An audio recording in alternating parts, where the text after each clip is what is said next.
You, John Fitzgerald Kennedy, do solemnly swear I, John Fitzgerald Kennedy, do solemnly swear that you will faithfully execute the office of President of the United States that I will faithfully execute the office of President of the United States and will, to the best of your ability, and will, to the best of my ability, preserve, protect, and defend the Constitution of the United States. preserve, protect, and defend the Constitution of the United States. So help you God. So help me God.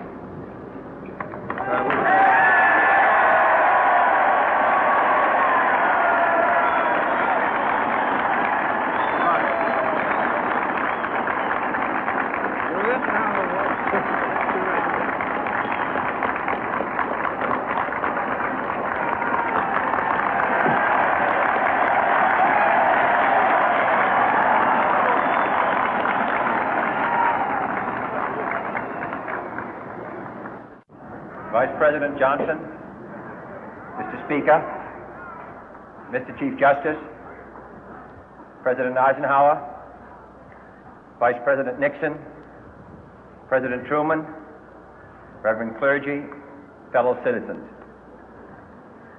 We observe today not a victory of party, but a celebration of freedom, symbolizing an end as well as a beginning, signifying renewal as well as change. For I have sworn before you and Almighty God the same solemn oath our forebears prescribed nearly a century and 3/4 ago. The world is very different now, for man holds in his mortal hands the power to abolish all forms of human poverty and all forms of human life. And yet the same revolutionary beliefs for which our forebears fought are still at issue around the globe. The belief that the rights of man come not from the generosity of the state, but from the hand of God. We dare not forget today that we are the heirs of that first revolution. Let the word go forth from this time and place to friend and foe alike that the torch has been passed to a new generation of Americans born in this century, tempered by war, disciplined by a hard and bitter peace, proud of our ancient heritage, and unwilling to witness or permit the slow undoing of those human rights to which this nation has always been committed and to which we are committed today at home and around the world.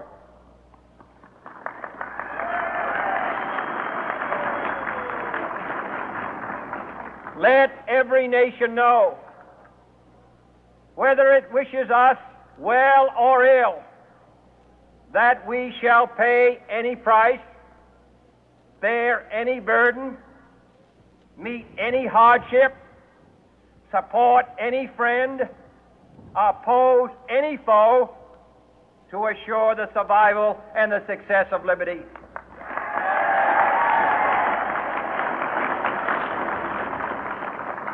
This much we pledge and more.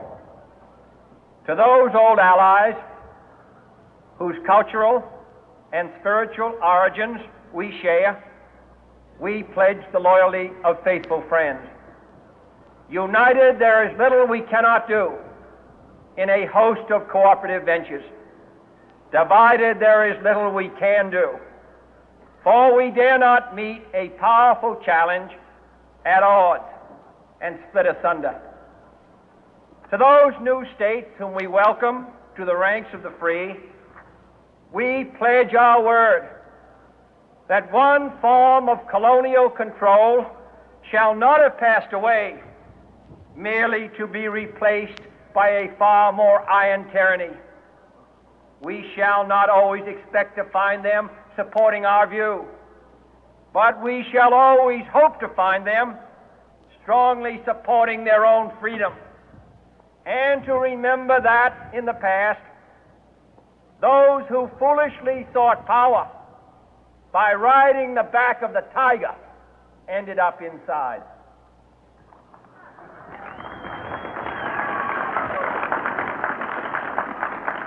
To those people in the huts and villages of half the globe struggling to break the bonds of mass misery, we pledge our best efforts to help them help themselves for whatever period is required, not because the communists may be doing it, not because we seek their votes, but because it is right.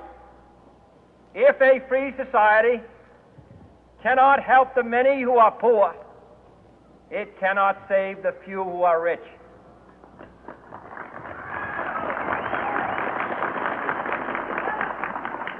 To our sister republics south of our border, we offer a special pledge to convert our good words into good deeds, in a new alliance for progress, to assist free men and free governments in casting off the chains of poverty.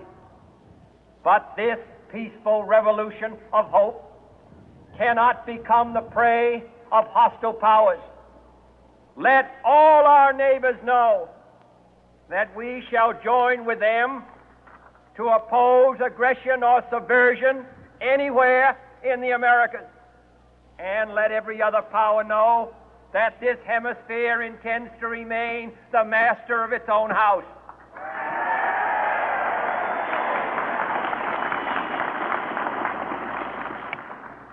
To that World Assembly of Sovereign States, the United Nations, our last best hope, in an age where the instruments of war have far outpaced the instruments of peace, we renew our pledge of support to prevent it from becoming merely a forum for invective, to strengthen its shield of the new and the weak, and to enlarge the area in which its writ may run. Finally, to those nations who would make themselves our adversary, we offer not a pledge, but a request that both sides begin anew the quest for peace. Before the dark powers of destruction, unleashed by science, engulf all humanity in planned or accidental self-destruction, we dare not tempt them with weakness, for only when our arms are sufficient beyond doubt can we be certain beyond doubt that they will never be employed. But neither can two great and powerful groups of nations take comfort from our present course, both sides overburdened by the cost of modern weapons, both rightly alarmed by the steady spread of the deadly atom, yet both racing to alter that uncertain balance of terror that stays the hand of mankind's final war. So let us begin anew, remembering on both sides that civility is not a sign of weakness, and sincerity is always subject to proof. Let us never negotiate out of fear, but let us never fear to negotiate.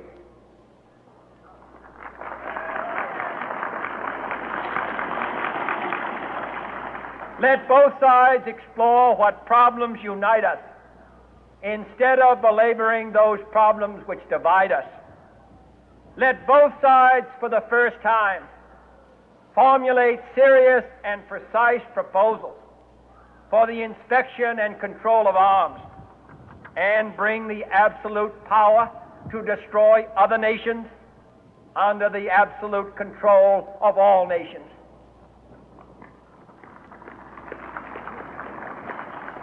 Let both sides seek to invoke the wonders of science instead of its terrors. Together, let us explore the stars, conquer the deserts, eradicate disease, tap the ocean depth, and encourage the arts and commerce. Let both sides unite to heed in all corners of the earth the command of Isaiah to undo the heavy burden and let the oppressed go free. And if a beachhead of cooperation may push back the jungle of suspicion, let both sides join in creating a new endeavor, not a new balance of power, but a new world of law, where the strong are just and the weak secure and the peace preserved. All this will not be finished in the first 100 days, nor will it be finished in the first 1,000 days, nor in the life of this administration, nor even perhaps in our lifetime on this planet. But let us begin.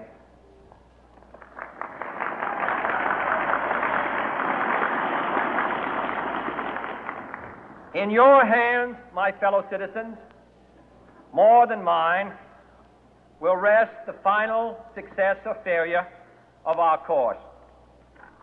Since this country was founded, each generation of Americans has been summoned to give testimony to its national loyalty. The graves of young Americans who answered the call to service surround the globe.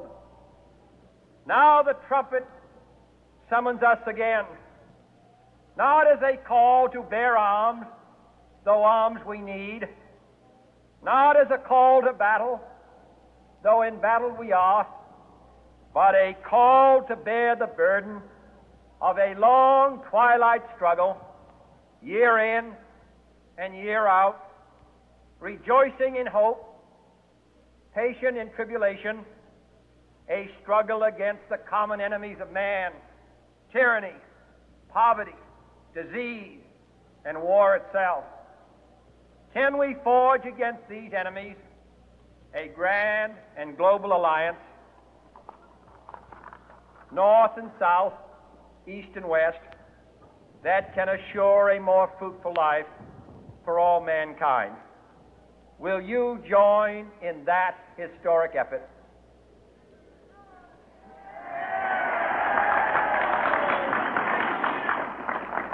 In the long history of the world, only a few generations have been granted the role of defending freedom in its hour of maximum danger. I do not shrink from this responsibility. I welcome it.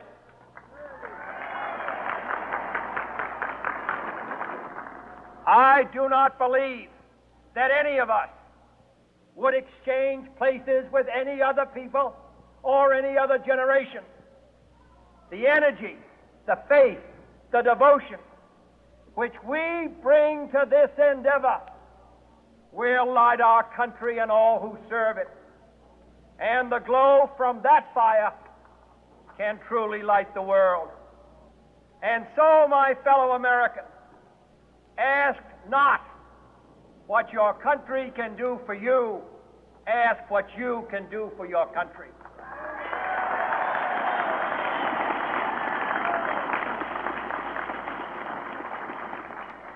My fellow citizens of the world, ask not what America will do for you, but what together we can do for the freedom of man.